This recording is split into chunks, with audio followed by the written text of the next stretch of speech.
I'm Jenny, standing in the middle of St. Andrew's Episcopal, surrounded by the shocked gasps and hushed whispers. I can still feel the weight of the past 6 months bearing down on me. The air is thick with tension, and the once joyous wedding atmosphere has turned into a scene of chaos and revelation. Just moments ago, my sister, Lily, stood at the altar, her voice steady as she exposed the elaborate scheme of her fiancé, Ryan, and his family. The Sterling family, once so full of false charm and pretense, now stands exposed for their greed and corruption. It all started when Lily brought Ryan home for Thanksgiving. I'm an agricultural land use attorney with a solo practice in Reading. Most of my clients are small-scale farmers and landowners dealing with easement issues. I've seen enough land deals to recognize a fishing question when I hear one. Ryan asked my mother, Mrs. Thompson, a series of questions about our 50-acre farm in Berks County. He seemed polite, but I knew better. Mom, a strong-willed and hard-working woman, had raised me and Lily on this farm after our father passed away from a heart attack in 2016.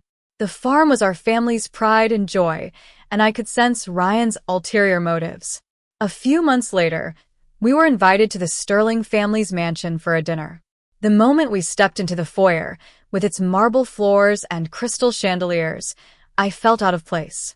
Mom was wearing her best denim jacket, ironed meticulously, while Ryan was in a $500 polo. As I excused myself to the powder room, I overheard Ryan and his groomsman, Jake, talking behind a folding screen near the wet bar. "Christ, man," Ryan slurred. "Her mom looks like she belongs in a trailer park." Jake laughed. "Lily's lucky she got cleaned up before college. I keep waiting for the mom to start talking about coupons or something." My blood boiled. I stepped back, my mind racing. Mom, who had been standing by the fire pit, must have heard something. Her face had dropped, and I knew she was hurt. I walked up to her and took her arm. "Don't go yet, Mom. I already have a plan," I said. She looked at me, her trust in me unwavering, even though she didn't know the full details. Over the next few months, I started digging deeper. I had been pulling title records on the Sterling family for months and had flagged several shell LLCs registered to the same office box as Sterling Development Group.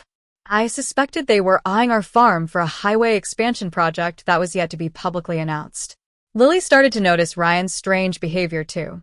He asked her to sign a power of attorney and inquired about Mom's will. She began to gather evidence on her own. One Sunday afternoon, she came to my place with her laptop and a leather notebook.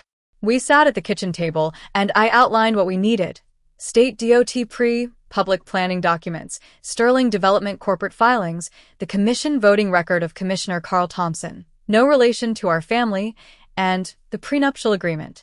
Lily had already found some damning evidence. She showed me photos of a manila folder on Ryan's desk labeled Thompson, target parcels. There was an aerial image of our farm with the 50 acres along the eastern fence line outlined in red.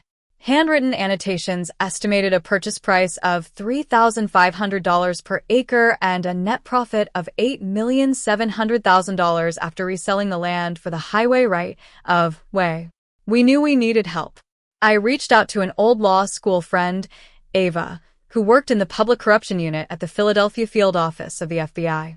I met her at a diner in Pottstown and showed her the evidence I had collected. She agreed to open a preliminary file but needed a few more pieces of evidence. In late July, I went to the farm to help Mom with the maple inventory. We noticed orange survey ribbons outside the eastern fence line. Mom hadn't given anyone permission to survey, and when I called Commissioner Thompson's office, I found out he had approved it without our consent. This was a clear case of trespassing and a sign that the Sterlings were already taking steps to acquire our land. In August, Lily went to the Sterling family's lake cabin in the Poconos with Ryan. While there, she overheard Ryan and his father, Mr. Sterling, arguing about a deadline. She managed to sneak into Ryan's office and photograph a thick manila folder labeled I-78E/Thompson/Phase 2. The documents inside were a goldmine of evidence, including a state DOT internal planning memo, a draft purchase agreement, and a profit projection. As the wedding date approached, we were still missing two crucial pieces: the actual prenuptial agreement and proof that Commissioner Thompson was lying. The bridal shower at the Sterling estate was a tense affair. Mom looked beautiful in a navy dress I helped her pick out, but Rosalind Sterling, Ryan's mother, made a snide comment about Mom being a farmer. Mom, ever the strong woman, didn't take the bait. I made an appointment with Commissioner Thompson under the pretense of discussing a client's easement issue. During the meeting, I casually asked him about rumors of a Route 78 expansion. He lied, saying there were no rumors. I knew the lobby had a security camera, and I sent the timestamp and the meeting receipt to Ava. The prenup arrived in Lily's hands in October. It was a clear attempt to gain control of our farm. Lily had already told Ryan she'd sign it at the ceremony, and he thought he had won. A week before the wedding, Mom came to my house, her hands shaking. She couldn't bear the thought of watching Lily marry Ryan. I sat her down and showed her all the evidence we had collected. Mom's eyes filled with anger as she realized the extent of the Sterling family's scheme. "They will not have it," she said firmly. The rehearsal dinner was a farce. Ryan made a toast, but his words were full of falsehood. As I drove home that night, I noticed more orange ribbons on our farm, this time inside the fence line. I photographed them and sent the evidence to Ava. Finally, the wedding day arrived. Mom and I arrived at the church, and I could feel the tension in the air. Lily was in her beautiful wedding dress, calm and collected. Ryan walked in, completely unaware that his world was about to crumble. When the priest asked if anyone knew of any reason why the two should not be married, Lily turned to face the congregation. She opened a manila folder and began to expose the entire scheme.